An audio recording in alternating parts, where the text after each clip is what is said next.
জালুকবাৰী সমষ্টিত আমাৰ ভূমিপট্টাহীন লোক সোমাই গ'ল নতুনকৈ, আগত নাছিল জালুকবাৰীত।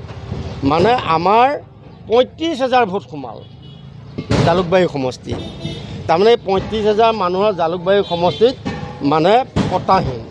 সেইখিনি আমাৰ লখৰা যে আছে, লখৰা এক্সেল স্কুলৰ পৰা ধৰি গড়চুকৰ পৰা ধৰি কটাবাৰীৰ পৰা ধৰি বেহাৰবাৰীৰ পৰা ধৰি এই জেগাখিনি আমাৰ জালুকবাৰীত সোমাই গ'ল। এবাৰ জালুকবাৰীত সোমোৱাৰ কাৰণে তাতে আমাৰ ৩৫,০০০ মান ভোট আছে। এই ৩৫,০০০ ভোটখিনি ৰাইজে ক'ত দিব?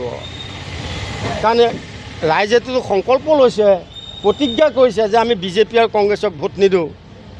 কাৰণ জালুকবাৰীত এজন CM প্ৰজেক্ট হৈ আছে, কাৰণ বিগত 5 বছৰ CM।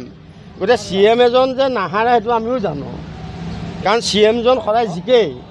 ইয়াতে বুলি নহয়, অসমৰ বিভিন্ন সমষ্টিৰ পৰা যিজন CM হ'ব তেওঁ সদায় তাত জিকিবই।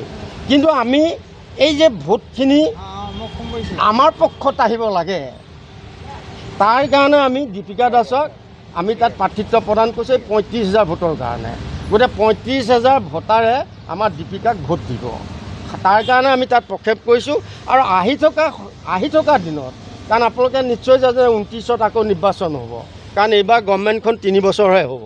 কাৰণ 29ত মানে আমাৰ এক দেশ এক নিৰ্বাচন হ'ব, অৰ্থাৎ MP ইলেকশ্যন আৰু বিধানসভা নিৰ্বাচন গোটেই দেশত একলগে হ'ব।